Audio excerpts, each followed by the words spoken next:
Assalamualaikum warahmatullahi wabarakatuh.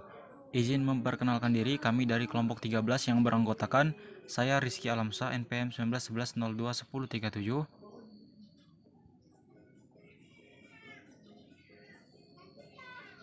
akan mempresentasikan materi ekonomi regional dengan judul Strategi Pengembangan Fundamental Ekonomi Daerah.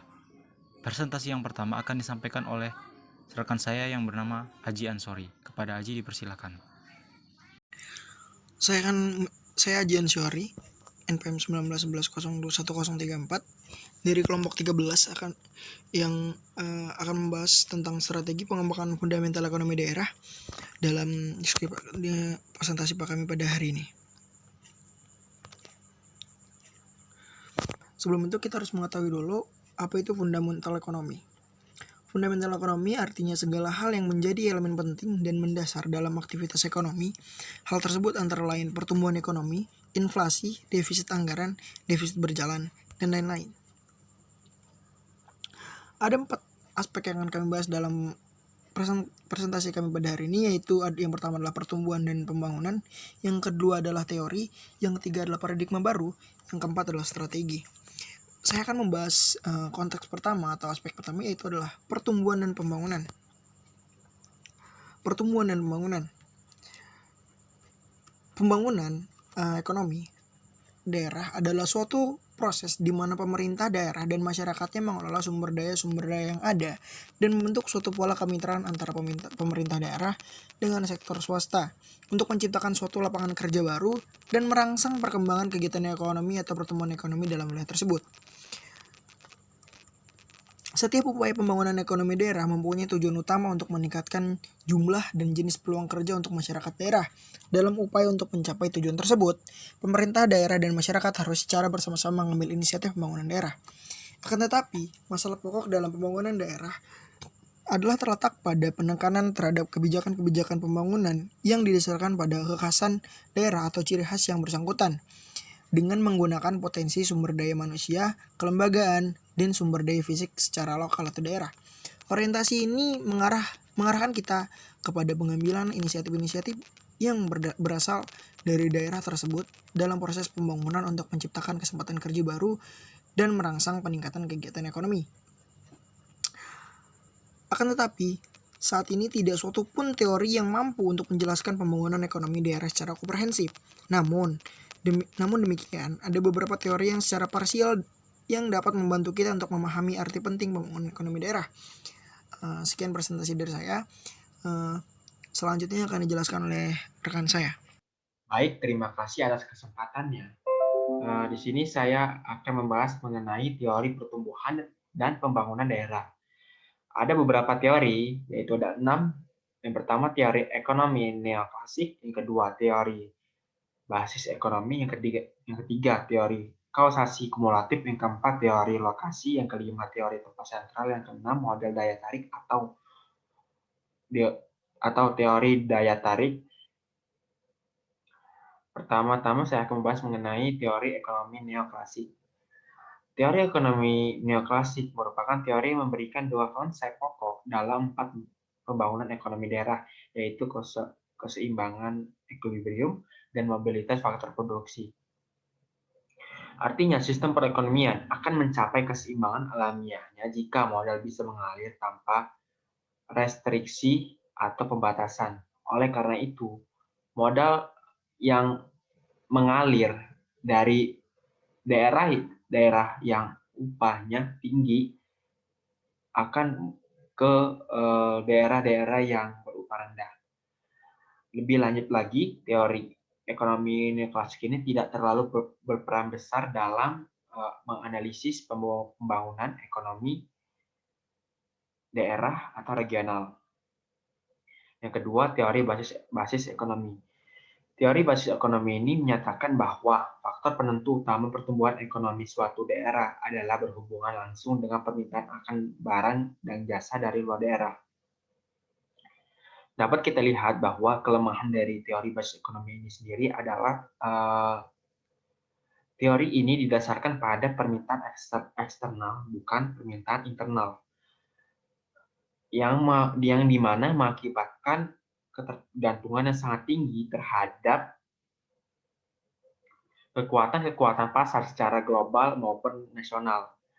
Teori basis ekonomi ini berguna untuk menentukan keseimbangan antara jenis industri dan sektor yang dibutuhkan masyarakat untuk mengembangkan stabilitas ekonomi. Yang ketiga, teori kausasi kumulatif. Kondisi daerah-daerah sekitar kota yang semakin buruk menunjukkan konsep dasar dari tesis kausasi kumulatif atau yang di bahasa Inggris kan cumulative causation. Kekuatan-kekuatan pasar ini cenderung memperparah kesenjangan antara daerah-daerah maju dengan daerah-daerah terbelakang. Oleh karena itu, daerah-daerah maju ini akan mengalami akumulasi keunggulan kompetitif dibanding daerah-daerah lainnya. Dalam artian daerah-daerah terbelakang. Hal ini disebut juga dengan backwards effect. Selanjutnya, yang keempat, teori lokasi. Definisi dari teori lokasi adalah suatu teori yang dikembangkan untuk memperhitungkan pola lokasi kegiatan-kegiatan ekonomi termasuk di dalamnya kegiatan industri dengan cara yang konsisten dan logis. Kelemahan dari teori lokasi ini adalah seiring berjalannya waktu, teknologi dan komunikasi modern itu telah mengubah signifikansi untuk lokasi tertentu untuk kegiatan produksi dan distribusi barang. Selanjutnya yang kelima, teori tempat sentral. Dapat kita lihat bahwa teori tempat sentral ini menganggap bahwa adanya hierarki tempat yang di bahasa Inggris kan hierarchy of place. Setiap tempat sentral didukung oleh sejumlah tempat yang lebih kecil yang menyediakan sumber daya berupa industri dan bahan baku. Teori tempat sentral ini biasa diterapkan pada pembangunan ekonomi daerah seperti di daerah perkotaan dan daerah perdesaan. Selanjutnya yang terakhir teori atau model daya tarik yang di bahasa Inggris kan attraction. Teori atau model daya tarik ini menganggap bahwa suatu masyarakat dapat memperbaiki posisi pasarnya terhadap industrialis melalui pemberian subsidi dan intensif. Lebih lanjut lagi, teori atau model daya tarik ini merupakan teori pembangunan ekonomi daerah yang paling banyak digunakan oleh masyarakat. Begitu. Selanjutnya akan dilanjutkan oleh Saudara Rizky Alamsyah. Saudara Rizky Alamsyah, dipersilakan. Concern yang ketiga adalah paradigma baru teori pembangunan ekonomi daerah. Yang dimaksud di sini adalah teori pembangunan yang ada sekarang ini atau seperti pada slide sebelumnya tidak akan mampu untuk menjelaskan kegiatan-kegiatan pembangunan ekonomi saat ini. Maka oleh sebab itu, maka dibutuhkan paradigma atau terobosan baru yang akan dijelaskan di bawah dalam konsep di bawah ini. Yang pertama itu ialah komponen kesempatan kerja. Berdasarkan konsep lama, semakin banyak perusahaan sama saja dengan semakin banyak peluang kerja. Sedangkan konsep baru saat yang kita butuhkan, perusahaan harus mengembangkan pekerjaan sesuai dengan kondisi penduduk. Misalnya, penyerapan penduduk itu harus disesuaikan dengan bobot dari yang dimiliki oleh sumber daya manusianya. Yang kedua, basis pembangunan. Sektor lama, basis pembangunan ini pengembangan sektor ekonomi, seperti pembangunan adanya musola di bidang pariwisata, pantai, pembuatan jalan. Lalu konsep baru itu lebih ke pengembangan lembaga ekonomi baru.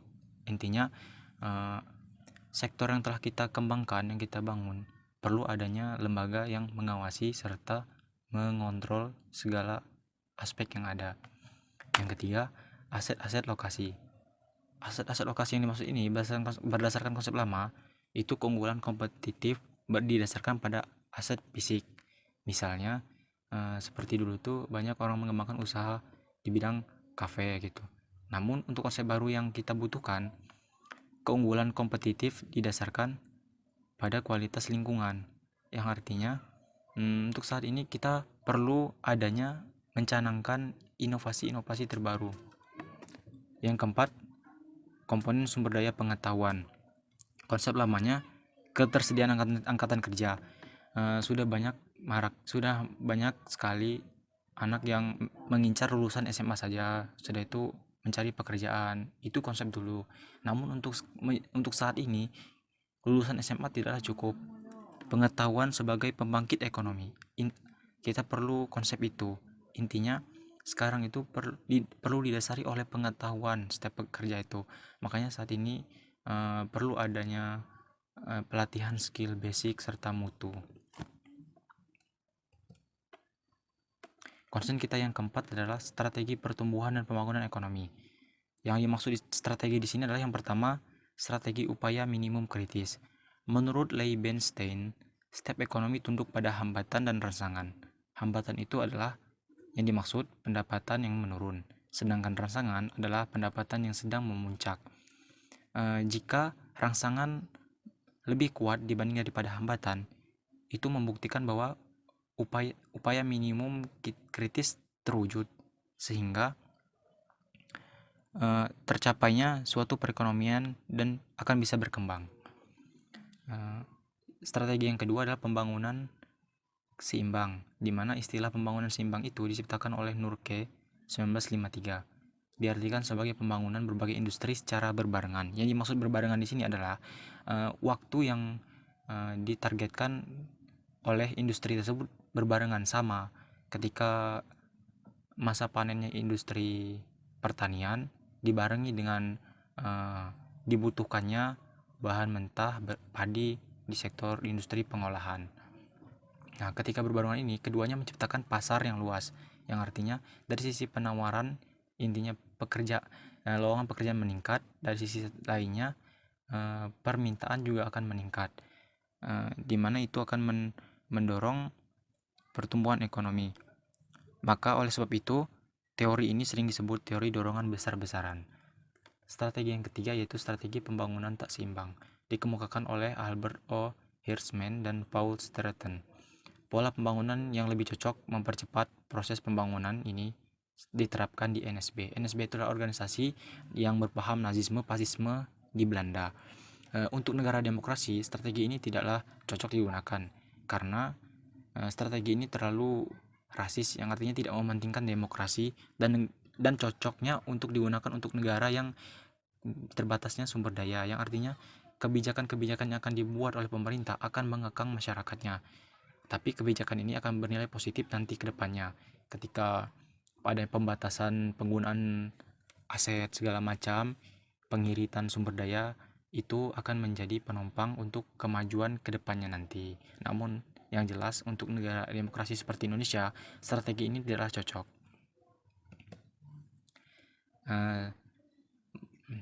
Masih dalam bahasan strategi pembangunan ekonomi daerah, untuk mencapai pembangunan ekonomi daerah yang maju dibutuhkan strategi seperti yang pertama, strategi pengembangan fisik atau lokalitas untuk menciptakan identitas daerah, memperbaiki hidup masyarakat, dan memperbaiki dunia usaha daerah. Guna mencapai strategi ini diperlukan adanya alat untuk menopangnya seperti pembuatan bank tanah. Yang dimaksud pembuatan bank tanah ini adalah tempat pengumpulan data tentang tanah yang penggunaannya kurang optimal. Jadi pemerintah dapat mengoreksi mana yang tanahnya masih belum digunakan sehingga dapat dioptimalkan fungsinya. Lalu adanya penataan kota. Penataan kota ini maksudnya untuk seperti perbaikan sarana jalan yang rusak, penanaman pohon agar masyarakat merasa nyaman. Lalu penyediaan rumah dan permukiman tuh ya sepertinya yang kita lihat di Jakarta. Lalu yang keempat, penyediaan infrastruktur seperti penyediaan sarana air bersih, listrik, tanaman, serta sarana parkir, dan ini akan menarik para calon investor dan dunia usaha untuk menanamkan modalnya. Lalu ada alat melalui pengendalian yang jelas yang kita lakukan. Dari keempat alat tersebut perlu adanya pengendalian di mana agar yang kita lakukan atau yang kita terapkan itu dapat dikendalikan, akan bertahan lama. Lalu strategi yang kedua itu strategi pengembangan dunia usaha, di mana strategi ini tertuju pada daya tarik atau kreasi atau daya tahan kegiatan usaha untuk menciptakan perekonomian yang sehat. Intinya pengembangan dunia usaha itu terkait dengan kreasi-kreasi yang diperlukan. Untuk mencapainya yaitu langkah-langkahnya penciptaan iklim usaha yang baik, di mana iklim usaha yang baik itu seperti menciptakan gagasan-gagasan inovasi, kreasi pada usaha. Lalu pembuatan pusat informasi terpadu. Pembuatan